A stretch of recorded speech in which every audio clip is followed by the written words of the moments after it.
રોજના દિવસ સરખા નથી હોતા। જય માતાજી, હું છું રવિરાજ અને આજે છે આપણે 22મો દિવસ ડેઈલી શોર્ટ વિડીયો અપલોડ કરવાના યુટ્યુબ ઉપર 365 દિવસ। તો આજે હતી પૂનમ અને અમારે જવાનું હતું માતાજીએ દર્શન કરવા। બાઇકનું ઓઇલ બદલાવવાની કોશિશ તો કરી પણ અમારાથી થયું નહીં, તો બસ નાહી ધોઈને અમે નીકળી ગયા માતાજીએ દર્શન કરવા માટે, હું અને મારા ભાઈઓ। કેમ કે અમારે પૂનમ હોય એટલે માતાજીએ દર્શન કરવા જવા જ પડે। તો બસ ભરૂડિયાથી અમે નીકળી ગયા એકલધામ।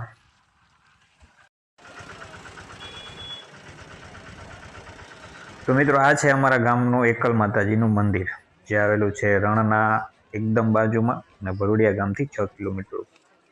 અને આજે અમારે ત્યાં મફત નિદાન કેન્દ્ર પણ રાખવામાં આવ્યું હતું। તો મિત્રો અમે તો માતાજીના દર્શન કરી લીધા, તમે પણ બહારથી દર્શન કરી લ્યો ધજાના। અને મિત્રો દર્શન કરીને અમે લીધી પ્રસાદી લઈને આવી ગયા ઘરે।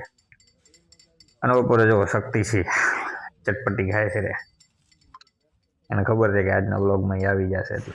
અને સાંજે ભાઈબંધનો ફોન આવ્યો હતો, જરાક ટ્રેક્ટર લેવા જવાનું હતું, તો એના ભેગે ગયો હતો। એટલે હું તો બાઇકથી ગયો હતો, એ ટ્રેક્ટરથી ગયો, તો એને તેડવા જવાનું હતું। તો ત્યાંનું કામ પતાવીને આપણે ભાગી ગયા પાછા ઘરે। સાંજનો ટાઈમ અને છત ઉપર બેસવાની ગામડામાં એક અલગ જ મજા આવે। તો બસ છત ઉપર બેઠા બેઠા આપણે આપણો ટાઈમ સ્પેન્ડ કરતા હતા। મિત્રો મળીએ નવા વ્લોગમાં, ત્યાં સુધી જય માતાજી, જય શ્રી કૃષ્ણ। આજનો વ્લોગ આટલો જ છે। ચેનલને સબસ્ક્રાઇબ કરવાનું ભૂલશો નહીં, લાઇક કમેન્ટ શેર કરવાનું ભૂલશો નહીં। ચાલો, જય માતાજી।